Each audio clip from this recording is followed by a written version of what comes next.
Welcome to Australian Hiker, your online hiking resource. We're your hosts, Tim and Jill Savage.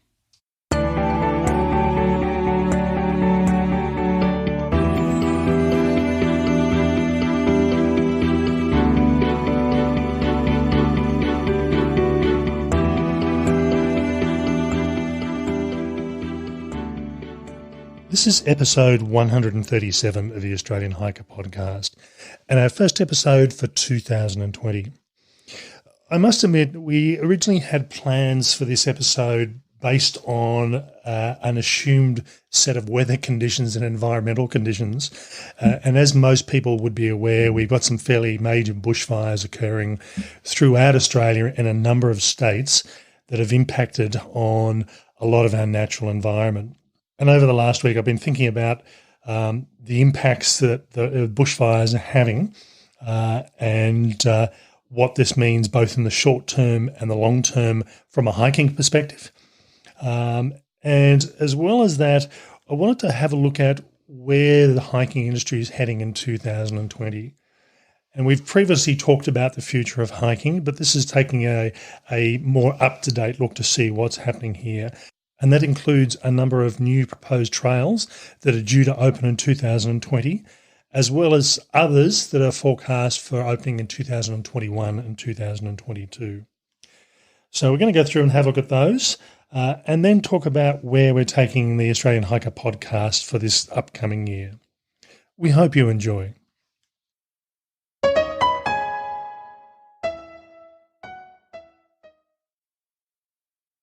Now, as I said in the introduction, as we record this episode, there are some fairly major bushfires that are occurring pretty much right the way around Australia. And with that, we're getting loss of life and serious property damage. And while these fires individually may not be as bad as some of the really big fires over the last 30 to 40 years, they just seem to be so widespread. I don't think I can remember a time where just about every state in Australia is being, with maybe the exception of the Northern Territory, is being impacted by fires in such a major way. Yeah, and I think the other thing for me is that the weather conditions, the high winds, the dryness, long-term drought and so on, mean that, you know, the fires are actually joining up, and I think that's probably the I guess the scary part. Certainly for me, and some of the fires that we're experiencing at the moment, they will be bad enough as individual fires, but when they join up and when they move fast, spurred on by the conditions and by the high winds, that just devastating and horrific, and people are using lots of different words, and it's definitely a landscape changing moment that we're experiencing at the moment. And I must admit, for me, I live fairly close to one of the central mountains in Canberra, which is Mount Ainslie, and I've been walking up, over and around this mountain for more than 40 years, which probably dates me a bit. But even as a fairly young child, I'm from a generation that even as someone fairly young, we used to wander off without parents and just do all sorts of things for hours on end. Come back for dinner before it gets dark. and I've never seen this mountain as dry as it is at the moment. There's virtually no undergrowth left. The trees are struggling. They're not looking good. And I think they're starting to have some concern about the outskirts of Canberra as the fires and the winds start pushing the fires in our direction. So it's while we in particular haven't been impacted directly, we've certainly had pretty much a month of smoke that's been blowing in from the other fires, and in some respects, we've actually cancelled hikes because you go outside and you struggle to actually see anything. And why?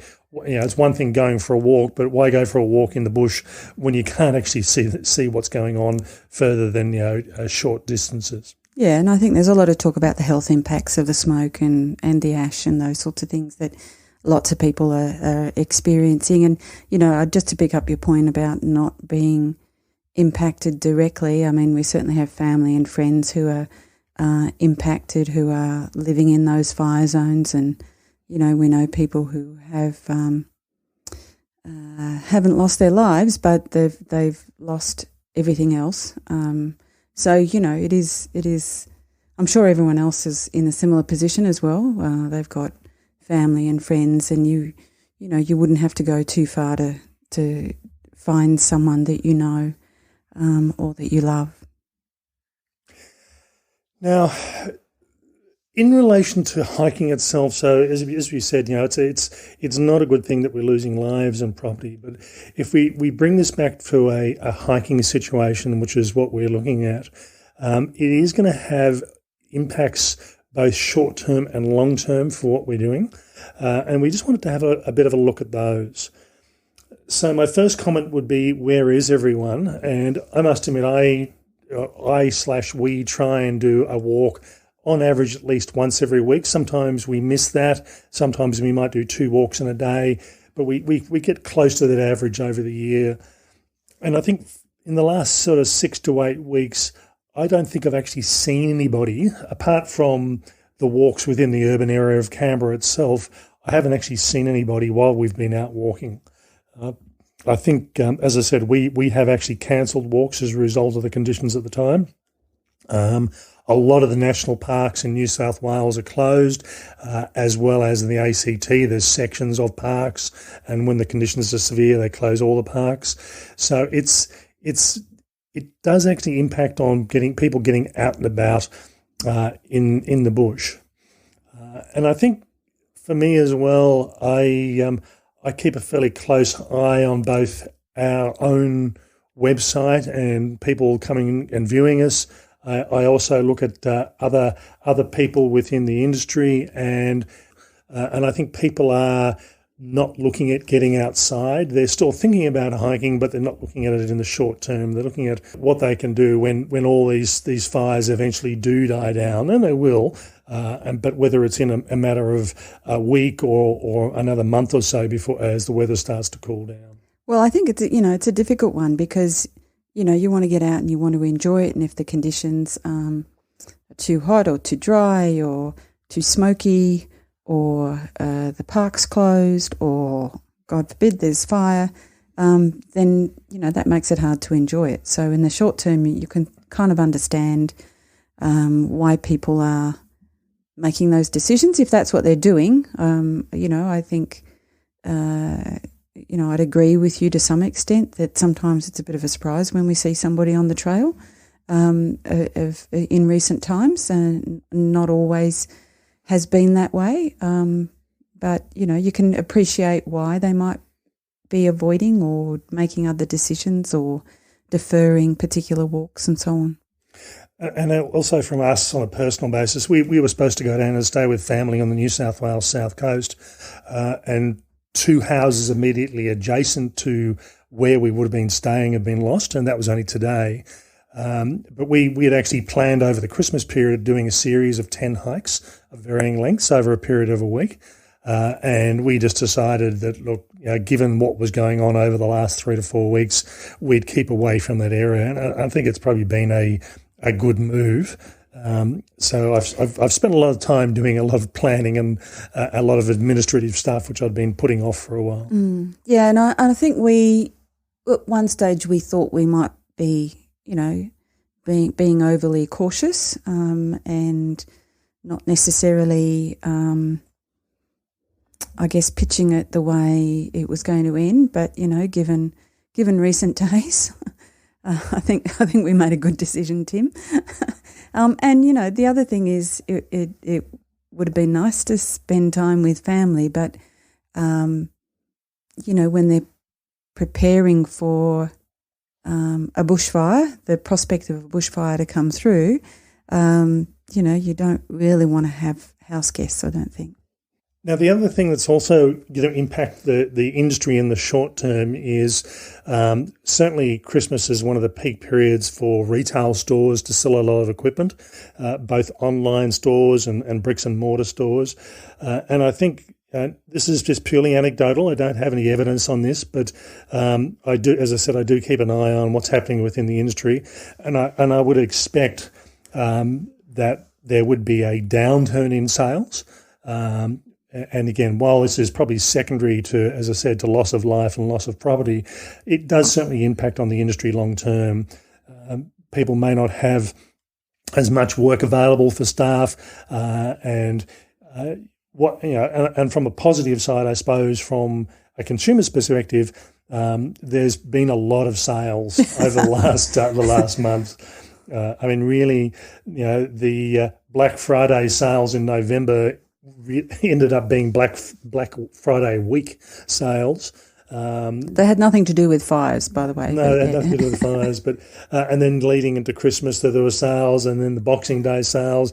And I can almost guarantee you this episode will be released on the 1st of January, and I would really expect there to be New Year's Eve sales being offered, if not on the 1st of the month, very shortly thereafter. The hiking industry, the outdoor industry is very cyclical. Once you've been around it for a few years, you'll start recognising patterns when these sales occur. And from that perspective, there have probably been more sales occurring. And as Jill said, they may not have had anything whatsoever to do with the fires, but between people keeping out of the bush, between the global economic situation, between the low interest rates and everything else. Do you know, for the first one of 2020, this is a bit depressing, Tim. I think we're only 10 minutes in. The positive thing is if you're interested in buying some gear, you're going to get some good deals. That is true. Now, from a long-term perspective, these fires will eventually all go down, or they'll die out, particularly once we get into the cooler months and the winter time, and we will get some rain at some point. They will eventually all die off. I think it will rain some. We've had 5 drops today. We were promised a bit more, but it did rain. So at some point the environment's going to start recovering. And there was an interesting article in the ABC today talking about one of the big issues is normally when there's fires, a lot of the animals will go to the wetter gullies to find shelter. Yeah. But the scientists say that these wetter gullies just aren't there. We've had such long periods of dryness. There's nowhere for the animals to shelter. And they're saying there's particularly a lot of the threatened species will die off in some areas and may or may not come back again. So it's there will be a long-term impact. One of the walks we were hoping to do over the Christmas period was a walk on the New South Wales south coast known as the Castle. And from what I understand, there's had been a fair amount of damage going through there. So I probably will keep away from that until almost this time next year, once we've had a bit of a spring weather and there's a bit of greenery coming back again. But I think at the moment they'll be walking through a lot of burnt-out bush. And this is going to be the impact on a lot of trails all up and down Queensland, New South Wales, Victoria, South Australia and Western Australia. A lot of these trails are just going to be burnt off, and people aren't going to be enthused about getting back there again, at least for a year or two, and once all the greenery is recovered again. Yeah, and that assumes that, the weather has a positive impact and there's a bit of moisture about and, a good growing season and so on. So, I think the thing that concerns me most is the threatened species and the impact that these conditions are going to have. As Tim says, the wet gullies are not really wet anymore, and so those refuge habitats are hard to find. And, just watching some of the news reports and the ferocity and speed of some of these fires, nothing will survive that. It's just horrible. And getting back to the Mount Ainslie walk, which I've been doing for 40-odd years, I would expect to see kangaroos and wallabies on a fairly regular basis. Not so. I haven't seen a kangaroo up on this area for at least a couple of months now. They've all shifted down into the suburbs and are basically on people's front lawns and school ovals looking for food. Yeah, not that people are watering lawns anymore, though. That's something else. I think we also have to, if we're talking about long-term impacts, we have to think in the long term. You know, Australia's been around a long time, and so there will be recovery. It will take a while, and it may not be the same. And I think, you know, that's both a bit of a tragedy, but also a little bit of an opportunity to, when the time comes again, explore those familiar places, but perhaps explore them in a different way. So, you know, let's try and be positive here, Tim, because, you know, we just it probably wasn't a good day to do this podcast, given everything that's going on. But anyway, we'll keep going. Now, just to take this in a slightly different direction and a more positive direction, there are a number of new trails due for release or opening in 2020, 21 and 22. And it just shows the belief by the state governments how big an impact hiking as a creator of tourism and of economic benefit to the local areas are having. So the big winner in this tends to be New South Wales. The New South Wales government is spending quite a lot of money. Now, the first one is the Grampians Peak Trail in Victoria, and this is due... Which is not New South Wales.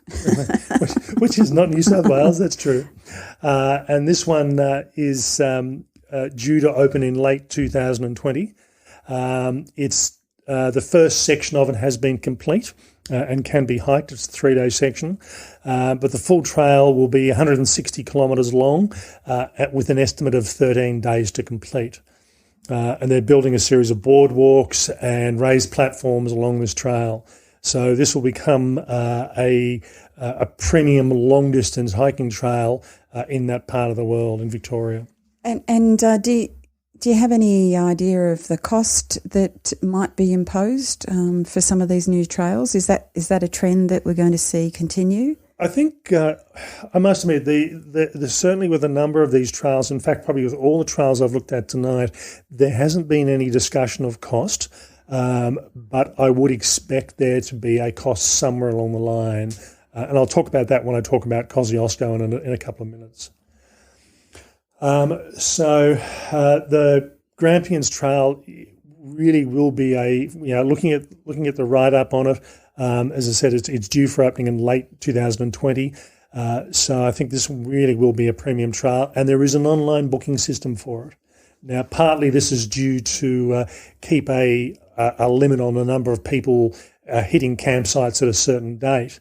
But I would expect there to probably be a cost associated with it. And it might be just park entry fee, I don't know, but that remains to be seen.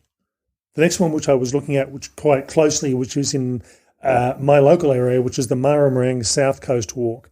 And this walk, it was going to be a 46-kilometre walk from Batemans Bay to Bawley Point, and it was designed to link up a number of existing trails and to upgrade those trails just to make it a trail that you can do sections of or do all the way through. Again, this one was due for opening in late 2020, but given that much of that area has actually been burnt, I don't know what that means for this trail. And I think you may find that the Park Service slow the development of this trail down just to go through and pay for all the infrastructure and the damage that's been done along this particular area of coast. So it will be interesting to see what happens with that one. Yeah, there's a big rehabilitation exercise that needs to go on, isn't it? It's just not just the investment, but the time needed to, restore or replace the facilities that were there in the first place. Yeah, and that'll include, replacing stairs, replacing boardwalks that are already existing. There'll be a number of toilet blocks, those kinds of things. Yeah. Large trees will have fallen over, and they'll need to be taken out. And this is an additional expense which the government's going to have to bear. And it may be that, as I said, that they delay the development of some of these trails. That's pretty much the 2020.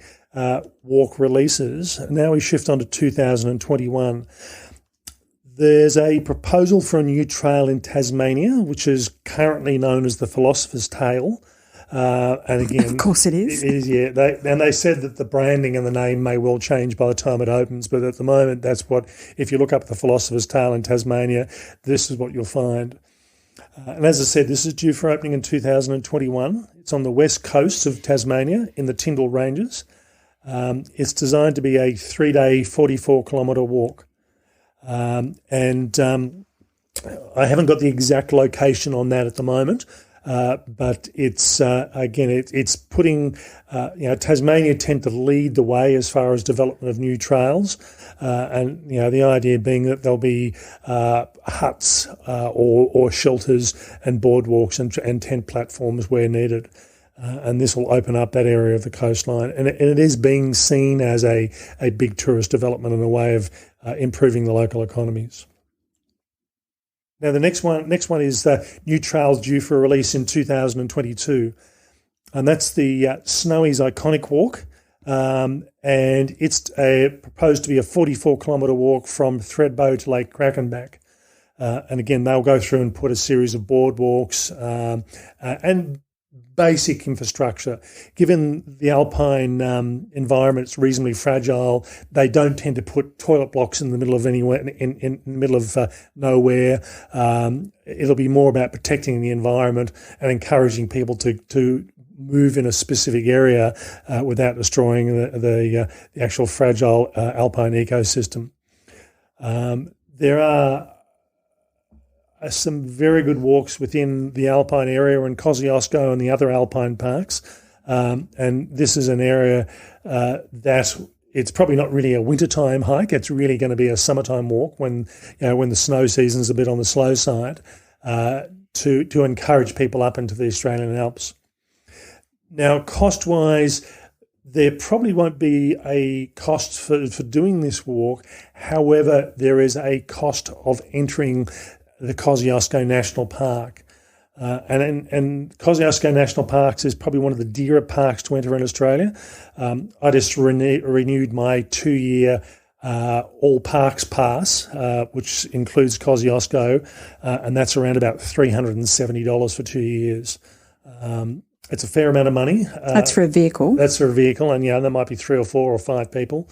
But it's I spend enough time up there to justify it, as opposed to sort of spending the $25 or $22, whatever it is, to enter on a daily basis. So over a 2-year period, I will definitely end up being up there 10 to 15 to 20 times over a 2-year period. So I think it's definitely a worthwhile investment. The other walk that is also due for opening in 2022, and this is an upgrade rather than the new walk, and that's the Light to Light walk. We recently reviewed the Light to Light walk in November of 2019 as a podcast and as a written article. We did that as a fairly full-on day walk. Yeah, we carried lots of flies with us.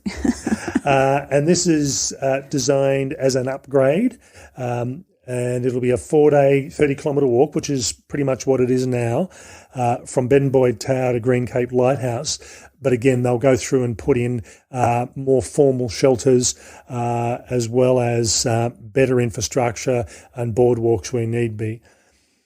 There was a lot of concern when this was announced that this was going to be a bit like the overland track that was going to cost a fortune to, for taking a walk that was basically free to do now and putting a charge on it. And they may still do that, I don't know. But they are saying, the New South Wales Park Service are saying that, you can do this as an unguided walk, you don't have to pay. But I think what will happen is, a bit like the overland track, they'll build private shelters or private lodges there. If people want to do the glamping style thing and have a bottle of wine and a cooked meal at the end of the day, that will be an opportunity. As opposed to if you just want to do it as a walk and just camp as you go, just with a tent and looking after yourself. So, as I said, there was a lot of worry that people were going to be charge something for that they were getting for free. Or I think closed out. That was another concern that people raised, whether the opportunity to do the walk would be removed from them because it would be now private. So yeah, I think I must admit, I when we did this walk, we felt there was a bit lacking and needed a bit more infrastructure. It was a bit tired, I think. Yeah, and I think this is certainly doing it. So New South Wales, as I said, they're spending quite a lot of money on their national parks over the next few years, and they do have a lot of national parks and quite a large area as well to spend on it. So it'll be interesting to see what that walk's like once it is completed in basically 2.5 years' time. A couple of other walks that were being proposed as well. The Scenic Rim Walk, the proposed new Scenic Rim Walk is going ahead. I don't know the release date or when that will be formally available. It is on private property, the majority of the walk, so it will be a paid walk, but it'll be an upmarket walk with good facilities in a very nice area on private property. So where's the Scenic Rim Walk? This is up in Queensland, so it's the sort of thing that private walks, both in Queensland and Tasmania, are going to become more and more common, and people obviously see the benefit of it. There's also a walk being proposed for release in Central Australia, close in on Uluru. That hasn't yet to be started as far as I'm aware, but I could be wrong. Please don't quote me on that. But again, I do love the arid desert environment. So I think people are starting to realise, and the state governments are starting to realise that people like hiking, they like walking, and they like the opportunities. So it'll provide a range of different experiences. So there's something interesting happening here, isn't it? Because I think what the private investors and what the governments are really focused on are those multi-day, maybe even multi-week kind of experiences. So it's a bit more like a tourism kind of experience, as opposed to someone who might just want to go out for a day walk, or it's not that they won't benefit. It's just that I don't think that's where the investment is intended to go. Well, I think having said that, though, a lot of these walks are being designed that day walkers can actually use them. So. Yeah, I get that, but it's kind of incidental. It's not for day walkers. I think there's kind of this tourism thing that everybody's got that, bring people to the area and do quite perhaps a guided activity as opposed to a self-guided come in and out kind of activity. And I suppose that's actually not a bad thing, because I think the people who are willing to just wander off into the bush and do a walk, whether it be on a trail or off trail, are doing that now.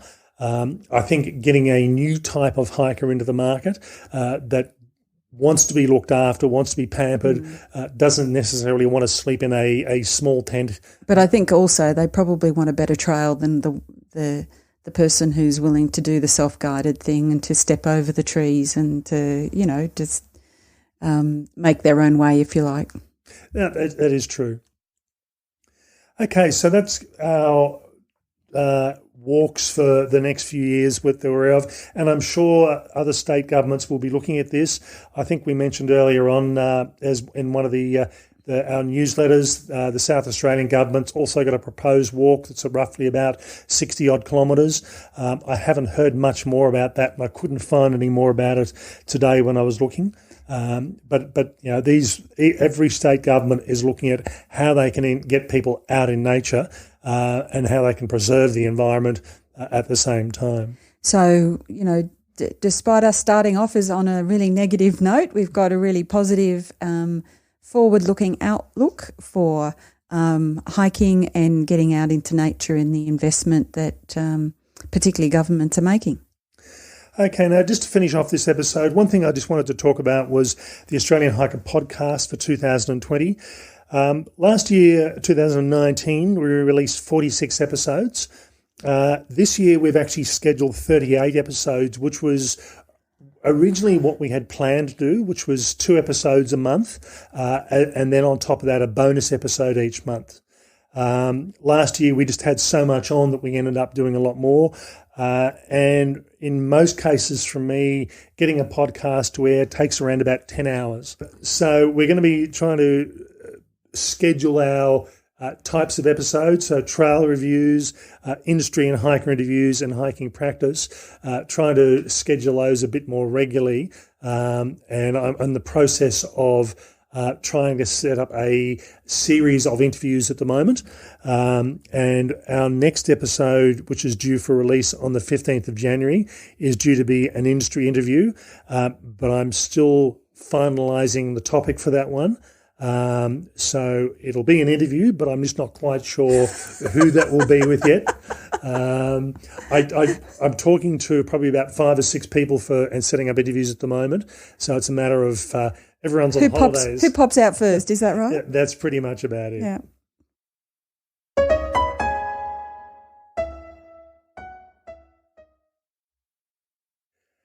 Okay, so we hope you've enjoyed this take on where we think hiking is going to be heading for this upcoming year. Hopefully we will have some more positive news on the bushfire front over the next few weeks. And as I said, certainly I'm in discussion with a number of people setting up interviews, and we've got some good ones scheduled for this upcoming year. Yeah, and even though we're experiencing something that, it's a little bit tragic at the moment, there are places that you can go, so get out and keep hiking. Okay, that's all for this episode. As always, you can listen to the Australian Hiker podcast on www.australianhiker.com.au and through any number of podcast hosting services, including Podbean, SoundCloud, Stitcher Radio, as well as many, many others. That's all for me. Bye for now. And bye from me.